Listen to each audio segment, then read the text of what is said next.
জীব যে জন্মেই জন্মগ্রহণ করুক না কেন, দেখুন আপনারা একটা কাক, সে তার খাবার খুঁজতে চলেছে এবং মনুষ্য জীবও চলেছে তার কর্মস্থলে। তো কর্ম সবারই করতে হবে, কর্ম ছাড়া মানুষ বাঁচতে পারে না।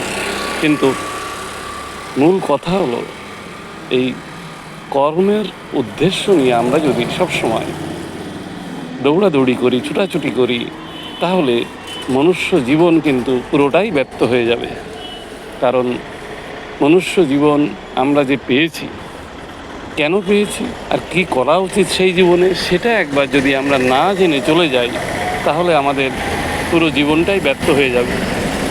আমরা এই পৃথিবীতে এসেছি কৃষ্ণ ভোজিবাদ করে, কৃষ্ণকে ভজনা করার জন্যই এসেছি।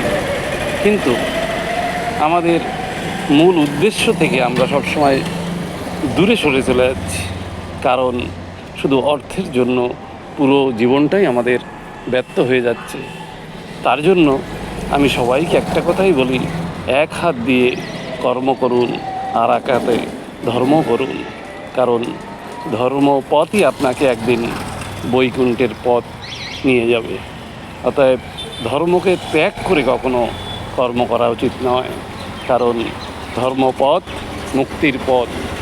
আজ যে প্রাণীটি আহারের জন্য ঘুরে বেড়াচ্ছে, আমরাও কিন্তু আহারের জন্য বিভিন্ন স্থানে যাচ্ছি, কিন্তু পৃথিবীতে যত জীব আছে একমাত্র মানুষই সারাদিন ছুটছে অর্থের জন্য।